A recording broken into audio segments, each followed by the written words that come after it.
আমি আপনাদেরকে জানিয়ে রাখি যে আমি যেহেতু আখিরুজ্জামান স্টাডি করেছি বা করছি, এখনও কিন্তু 3টা বড় বড় ভূমিকম্প আসা বাকি আছে।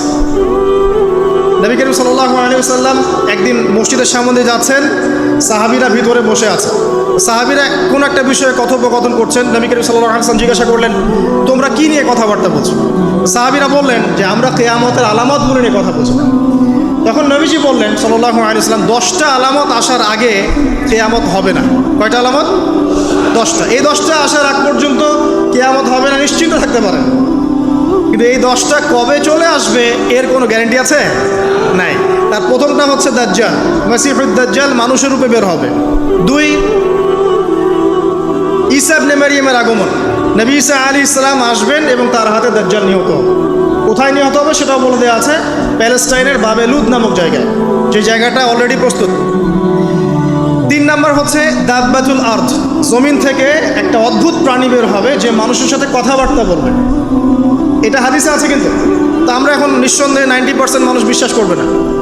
এবং যারা একটু বেশি চেতনাধারী তারা বলবে যে মোল্লা মুন্সিদের কথা শোনো, প্রাণী বলে আবার কথা বলবে। কিন্তু হ্যাঁ, এই কথাটাই যদি নাসা বলে, যে হ্যাঁ একটা প্রাণী আছে পৃথিবীর গভীরে, সে অচিরেই বের হবে এবং কথা বলবে, দেখবেন সবাই বিশ্বাস করছে। দেখেন চিন্তাগত শিরক, চিন্তাগত শিরকটা দেখেন। যখন আমরা ওইসব মিডিয়া থেকে কোনো কথা আসে আমরা নিশ্চিন্তে নির্দ্বিধায় বিশ্বাস করি। আল্লাহ পাক হাদিসে বলছেন, নবী হাদিসে বলছেন দাব্বাতুল আরদ বের হবে, মানুষের সাথে কথাবার্তা বলবে, মানুষ বিশ্বাস করতে চায় না। আর কি? ধোঁয়া। এই ধোঁয়ায় আকাশ ছেয়ে যাবে, ধোঁয়া দিয়ে আকাশ ছেয়ে যাবে। এবং এত বড় ধোঁয়া বিশ্ববাসী কখনো দেখে নাই। এখন অনেকে বলছেন, এখনকার আধুনিক স্কলার যারা, অনেক স্কলারের এটা মত, এটা কিন্তু হাদিসে নাই, তাদের মত হতে পারে যে একটা নিউক্লিয়ার এক্সপ্লোশন হবে। সারা ওয়ার্ল্ড তো এখন নিউক্লিয়ার যুদ্ধের সামনে দাঁড়িয়ে আছে, তখন হয়তো বা ধোঁয়ায় পুরো বিশ্ব ছেয়ে যেতে পারে। এটা তাদের মত, এটা হতেও পারে, নাও হতে পারে, হওয়ার সম্ভাবনা কিন্তু আছে, উড়িয়ে দেওয়া যাচ্ছে না। ঠিক আছে, 4টা। 5 কি? 5 হচ্ছে ইয়াজুজ আর মাজুজ। ইয়াজুজ আর মাজুজ এই প্রকৃতি বের হবে, এরা কিন্তু আদম সন্তান এবং তারা পৃথিবীর পানি খেয়ে শেষ করে ফেলে দিবে, মহাসাগরের পানি খেয়ে শেষ করে ফেলে দিবে। তারপর এই যে 6, 7, 8 এই 3টা হচ্ছে 3টা বড় বড় ভূমিকম্প, যেটা বলতে গিয়ে আমি যে আসলাম। এই 3টা ভূমিকম্প এখনও আসা বাকি আছে। নবীজি বলেছেন একটা পৃথিবীর পূর্ব দিকে হবে। পূর্ব দিক কোন দিক? এই যে Indonesia, Malaysia, Bangladesh, Pakistan, Myanmar, আপনার শ্রীলঙ্কা, এই পুরো কন্টিনেন্ট পূর্ব দিক, পৃথিবীর পূর্ব দিক। কোন কান্ট্রি এটা তো বলা হয় নাই, পূর্ব দিক বলা হয়েছে। এবং এখানে ভূমিকম্প বলা হচ্ছে না, বলা হচ্ছে ভূমি ধসে যাবে, মানে পুরো ভূমিটা নিচে চলে যাবে।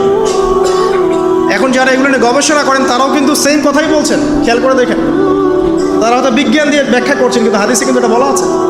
একটা হচ্ছে পৃথিবীর পশ্চিম দিকে।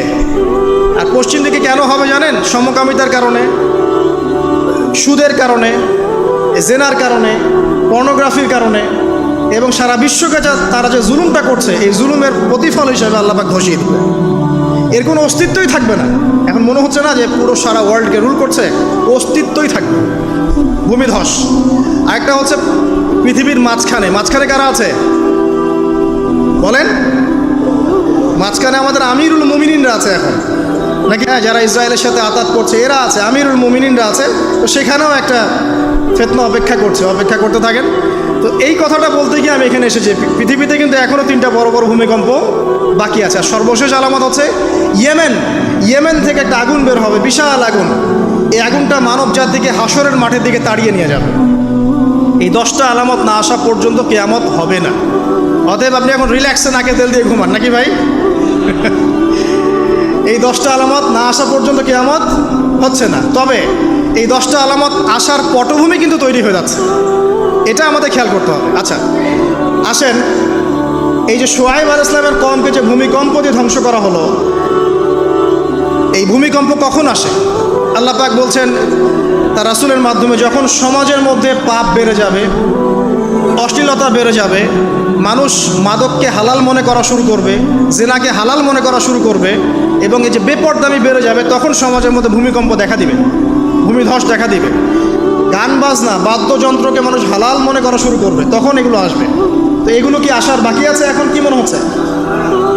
আল্লাহ পাক আমাদেরকে হেফাজত করুন, আমিন। বাঁচার উপায় কি? ওই যে বললাম, রব্বানা বলেন, আতিনা মিন লাদুনকা রাহমা ওয়া হাইয়্ লানা মিন আমরিনা রশাদা। এভাবেই ইতিহাস নিজেকে পুনরাবৃত্তি ঘটিয়েছে।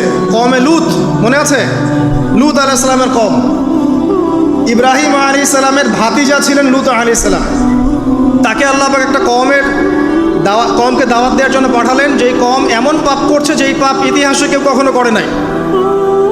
ওই কওমের আগ পর্যন্ত পৃথিবীতে কেউই এই পাপটা কখনো করে নাই।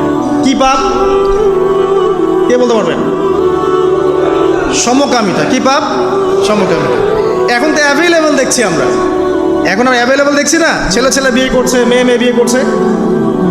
এবং বড় বড় কান্ট্রিজ যেগুলো আছে, আপনার আমেরিকা, ব্রিটেন, অস্ট্রেলিয়া, কানাডা, সব জায়গায় এগুলো হালাল।